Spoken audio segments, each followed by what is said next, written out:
Hello friends, हम लोग NCERT class 11 chapter 5 introduction सम्मिलित संख्याएं का इंट्रोडक्शन कर रहे थे। उसमें पार्ट 1 ऑलरेडी मैं बना चुका हूँ। ये इंट्रोडक्शन का पार्ट 2 है। इसमें हम लोग स्टडी करेंगे उसके आगे जहाँ तक पढ़े थे हम लोग। तो इसमें हम लोग आई के घात का वैल्यू पावर ऑफ आई निकालने सीखेंगे, जो कि वेरी वेरी इंपॉर्टेंट टॉपिक है। Very very very important topic है, आप इसको ध्यान रखिएगा। हर एग्ज़ाम में, हर कॉम्पिटिटिव एग्जाम में, आपके एग्ज़ाम में भी हर जगह आपके आएगा। ठीक है, आप कंपटीशन पॉइंट ऑफ व्यू से ये बहुत इंपॉर्टेंट होता है। तो आप देखिएगा, इसे आई नॉर्मली हम लोग एक एक करके वैल्यू निकालेंगे। यहाँ पर जो आई होता है, इसका मान क्या होता है आप जानते हो, करंडी में -1 होता है। कोई दिक्कत नहीं है। आई के घाते 2 का मान कोई बता सकता है? 2 बार करंडी में -1 और करंडी में -1 और करंडी में -1 का वर्ग हो जाएगा, यही ना होगा। और इसका मान क्या आ जाएगा, करंडी में -1 का वर्ग। तो ये क्या हो जाएगा, वर्ग हट जाता है तो ये आ जाता है -1 इसका मान। ठीक है, अब यहाँ पर देखिएगा आई के घाते 3 का मान क्या आएगा। तो आई के घाते 2 का मान निकाल चुके हो, इसमें आई को जोड़ दो तो इसे लिख सकते हैं आई गुणे आई के घाते 2। आई का मान तो आई रहेगा, आई के घाते 2 का मान निकाले हो -1, तो हो जाएगा -1 का 1 में करेंगे गुणा तो ये हो जाएगा, -1 का आई में करेंगे तो -i हो जाएगा। ठीक, तो इसी तरह आई के खाते 4 का मान निकालिए, तो आई के खाते 2 गुणे आई के खाते 2 लिख दीजिए इसको। ठीक, 2 बार। तो आई के खाते 2 -1 और ये -1 गुणे -1 बराबर +1 हो जाएगा। ठीक, फिर आई के खाते 5 का मान निकालिए। आई के खाते 5 बराबर क्या होगा, आई के खाते 4 गुणे 1 कर दो, आई के खाते 1। आई के खाते 4 का मान 1 होता है, गुणे आई बराबर आई आ जाएगा। आई के खाते 5 का मान 1 आ गया, आई आ गया। आई के खाते 6 निकाल के देखिए, तो आई के खाते 4 गुणे आई के खाते 2। आई के खाते 4 का मान 1 होता है, अभी निकाले हो यहाँ पर, और आई के खाते 2 का मान यहाँ पर -1 है, तो बराबर -1 आ जाएगा। आई के खाते 7 निकाल लो, देख लो। आई के खाते देखो, आई के खाते 7 कैसे आएगा, आई के खाते 4 गुणे आई के खाते 3 कर लो। आई के खाते 4 का मान 1 होता है, गुणे आई के खाते 3 का मान यहाँ निकाले हो -1, -i है, तो ये आ जाएगा -i। आई के खाते 8 निकाल लो, देख लो। तो आई के खाते 8 क्या आएगा, आई के खाते 4 गुणे आई के खाते 4 2 बार, तो 1 गुणे 1 बराबर 1 ही आएगा। आई के खाते 4 का मान 1 होता है। मेरी बात को समझिएगा, अब मैं क्या कहना चाहता हूँ। आई के खाते 9 निकालिए, एक बार एक और निकाल लीजिए। आई के खाते 9 बराबर आई के खाते 8 गुणे आई और 1 गुणे आई बराबर आई आ गया। एक चीज़ आपको समझना पड़ेगा इसका मान। अब देखिए, समझिएगा, यहाँ से एक बार पैटर्न देखिए। आई के घाते 1 है, ये पहला है आई के घाते 1। यहाँ पर आई के घाते 1 लिखा है, इसका मान आई होता है। आई के घाते 2 का मान -1 है, आई के घाते 3 का मान -i है, आई के घाते 4 का मान 1 है। आई -1 -i 1, ये चारों ध्यान से देख लीजिए। ये आई है, पहला आई, दूसरा -1, तीसरा -i, चौथा 1।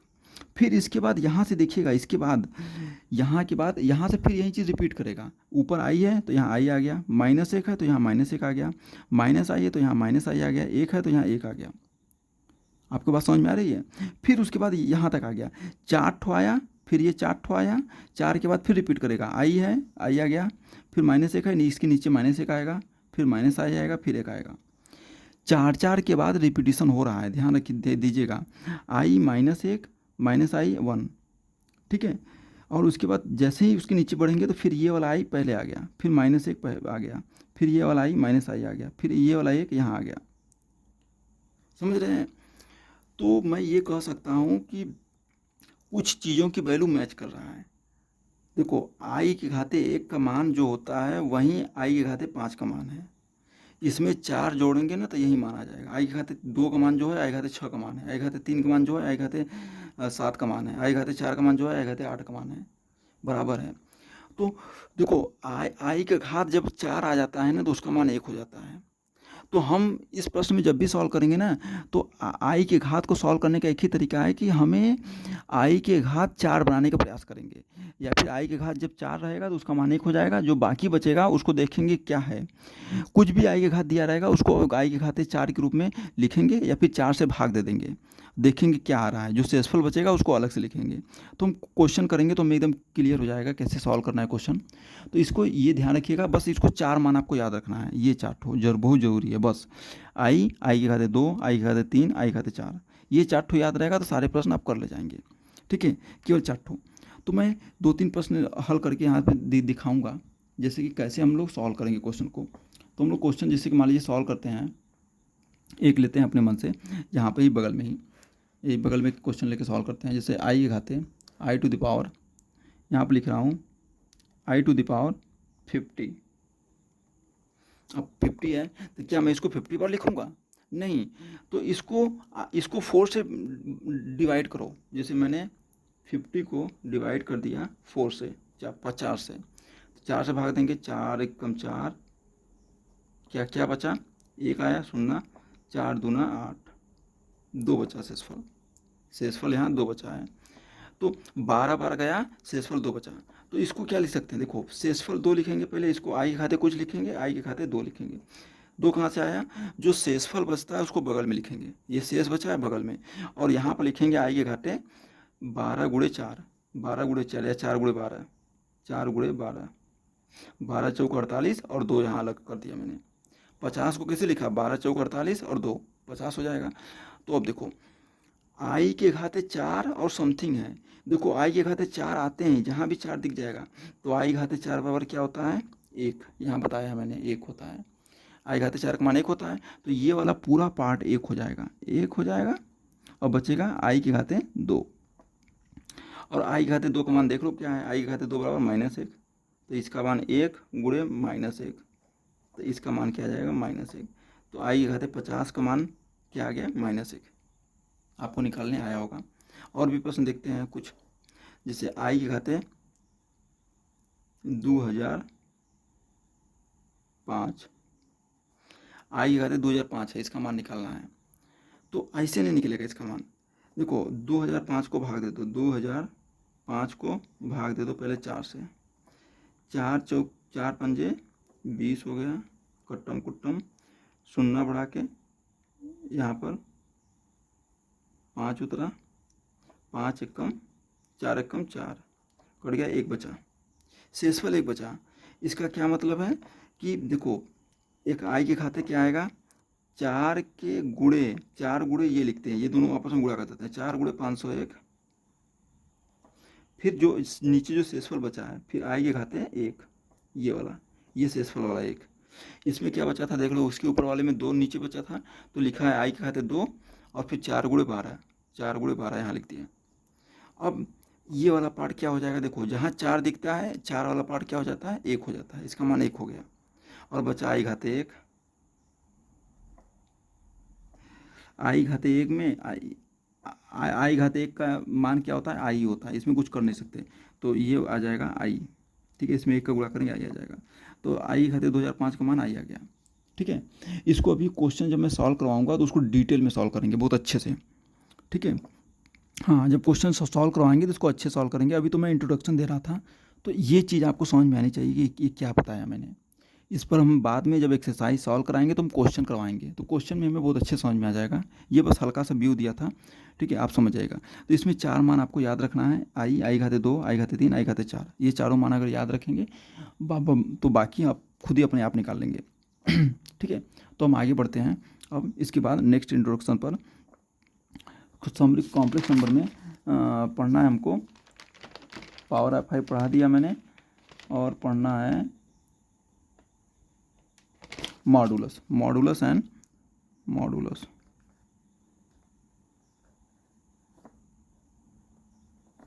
कंजुगेट।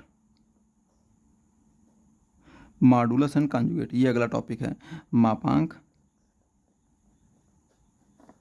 एवं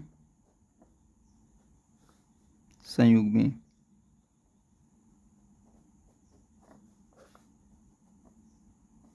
ठीक है, कॉम्प्लेक्स नंबर का मापांक पढ़ना है और संयुग्मी पढ़ना है। बहुत ईजी है, आप एकदम बच्चों वाला सवाल है। देखिएगा, अगर कोई कॉम्प्लेक्स नंबर जेड दिया है, जेड बराबर, अगर कोई जेड बराबर ए प्लस आई बी मानक रूप में दिया है, ए प्लस आई बी, तो इसका हम लोग मापांक कैसे निकालते हैं? मापांक को हम लोग मॉड करते हैं। मापांक मैं यहाँ बता दे रहा हूँ, मापांक जो होता है, मापांक को ऐसे पढ़ते हैं, मॉड जेड। जेड के ऊपर दोनों तरफ एक लाइन खींच देते हैं, इसको कहते हैं मापांक। और ये कुछ और नहीं होता है, कॉर्डी में वास्तविक पार्ट और इमेजिनरी पार्ट का वर्ग कर दो। वास्तविक पार्ट का वर्ग ए स्क्वायर प्लस इमेजिनरी पार्ट का वर्ग बी स्क्वायर, ये जो भी आएगा यही मापांक होता है। ठीक है, आपको समझ में आ गया होगा। इस पर जब प्रश्न बताऊंगा तो आप खुद ही कर लेंगे। ठीक है, ए प्लस आई बी कोई कॉम्प्लेक्स नंबर दिया है, तो मापांक को मॉड जेड, इसके ऊपर मॉड लगा देते हैं, इसको पढ़ते हैं मॉड जेड। बराबर क्या होगा, जो भी कॉम्प्लेक्स नंबर दिया रहेगा उसका कर्णी लेंगे और उसके ऊपर लिखेंगे पहला जो लिखा रहेगा वास्तविक पार्ट उसका वर्ग, रियल पार्ट का वर्ग और इमेजिनरी पार्ट जो भी है उसका वर्ग कर देंगे, दोनों का स्क्वायर कर देंगे विद इन रूट। तो ये जो भी आएगा मापांक आएगा, इसका वैल्यू जो भी आएगा मापांक आएगा, यानी कि आपका मॉडुलस आएगा। मॉडुलस समझ में आ गया। अब इसका जो संयुग्मी यानी कि कॉन्जुगेट क्या होता है, कोई भी कॉम्प्लेक्स नंबर अगर जेड दिया है, अगर कोई कॉम्प्लेक्स नंबर मैं यहाँ बता रहा हूँ जेड इक्वल टू, सॉरी, कोई कॉम्प्लेक्स नंबर जेड दिया है, ऐसे z equal to a plus i b दिया है, तो इसका संयुग्मी यानी कॉन्जुगेट का मतलब होता है जेड के ऊपर एक बार लगा दो। ये इसी जेड के ऊपर एक से लाइन खींच देते हैं बार, इसको पढ़ते हैं जेड बार। जेड बार बराबर जहाँ आई लिखा है आई को माइनस आई बना दो, इस आई को माइनस आई बना दो, तो हो जाएगा ए, आई को माइनस आई बनाएंगे तो ये प्लस माइनस हो जाएगा, माइनस आई बी। बस ये इसका क्या है, कॉन्जुगेट है। इस जेड का ये कॉन्जुगेट है, इसका कॉन्जुगेट ये होता है। तो इस पर देख लो, तो इसका कॉन्जुगेट कितना आसान है, देख लिया। इसका कॉन्जुगेट ये आ गया और मापांक ये है, दोनों आपको समझ में आ गया होगा। अब एक एग्जाम्पल के थ्रू देख लेते हैं। एग्जाम्पल मान लीजिए जेड इक्वल टू 3 प्लस आई 4 ये दिया है। ठीक है, ये एक जेड दिया है, इसमें हमें क्या निकालना है, आपका मॉडुलस, मापांक। मापांक क्या करते हैं, कॉर्णी में पहला 3 का वर्ग, देखिए ए का वर्ग धन बी का वर्ग था, 3 का वर्ग धन 4 का वर्ग करेंगे, निकालेंगे। 3 का वर्ग क्या होगा, 3 त्रिक 9, 4 का वर्ग क्या होगा 16,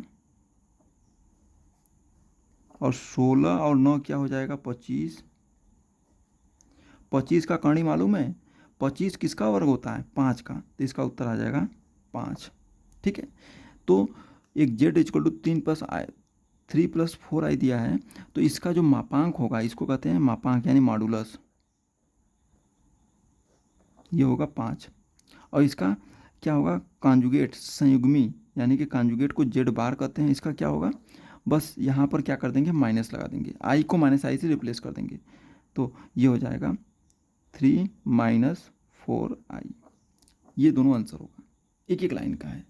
ठीक है, देख रहे हैं, आपको समझ में आ गया होगा, इसमें कोई प्रॉब्लम नहीं है। ठीक है, इसको देखिएगा। अब अगला टॉपिक पढ़ते हैं, गुणात्मक प्रतिलोम। गुणात्मक प्रतिलोम अगला टॉपिक है यहाँ पर।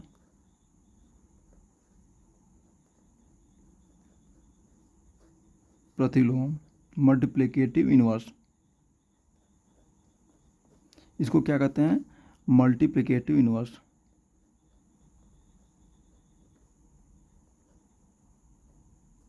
इनवर्स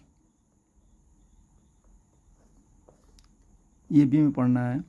अगर कोई कॉम्प्लेक्स नंबर जेड दिया है, जेड बराबर ए प्लस आई बी दिया है, ठीक है, तो इसका मल्टीप्लिकेटिव इनवर्स क्या होगा, इसका मल्टीप्लिकेटिव इनवर्स जो होगा कुछ और नहीं होता है, जेड टू द पावर -1 होता है। ठीक है, हम लिखेंगे इसका मल्टीप्लिकेटिव इनवर्स क्या होगा, कुछ और नहीं होगा, 1/z होगा। ठीक है, यही होता है, इसका मल्टीप्लिकेटिव इनवर्स 1/z होता है। समझ जाइए, 1/z मतलब 1/a प्लस आई बी। ठीक, ये होगा। अब इसको मानक रूप में लिखते हैं, ऊपर नीचे इसके कॉन्जुगेट से गुणा कर देते हैं और हल करते हैं। तो जब इसके ऊपर नीचे कॉन्जुगेट इसको हल करने का मतलब ये क्या है, इसको a प्लस आई बी के रूप में लिखना। ठीक है, इसके मानक रूप में लिखना। और वो कैसे लिखाएगा, वो इसके ऊपर नीचे इसके conjugate a minus i b के ऊपर और a माइनस आई बी का नीचे गुणा कर देंगे। जैसे ही गुणा करेंगे ये क्या बन जाएगा, कुछ ऐसा बन जाएगा, a बटे इसका गुणा कर देंगे तो a square plus b square हो जाएगा ये, और यहाँ पर क्या हो जाएगा, माइनस आई टाइम बी बटे ए स्क्वायर प्लस बी स्क्वायर हो जाएगा। ये मल्टीप्लिकेटिव इनवर्स आएगा, इसका मल्टीप्लिकेटिव इनवर्स ये होगा। ठीक है, इसको कभी कभी जेड की पावर -1 से भी डिनोट करते हैं, जेड की पावर -1 भी करते हैं, ऐसे भी एक ही चीज़ है। तो मल्टीप्लिकेटिव इनवर्स आप हल्का से देखिएगा, जब इसको क्वेश्चन करवाएंगे तो एकदम क्लियर हो जाएगा, इसमें कोई प्रॉब्लम नहीं है, बहुत ईजी होता है ये। ठीक है, तो ये इंट्रोडक्शन पार्ट 2 था, इसको आप अच्छे से समझ लीजिएगा। इसमें कोई समस्या हो तो कमेंट कर दीजिएगा, मैं इसको आगे बताऊँगा। कॉम्प्लेक्स नंबर बहुत ही आसान चैप्टर होता है, बस हल्का सा आपको समय देना है, कॉन्सेप्ट को समझ जाना है, क्वेश्चन लगाएंगे सब क्लियर हो जाएगा। ठीक है, thank you so much friends, thank you for watching.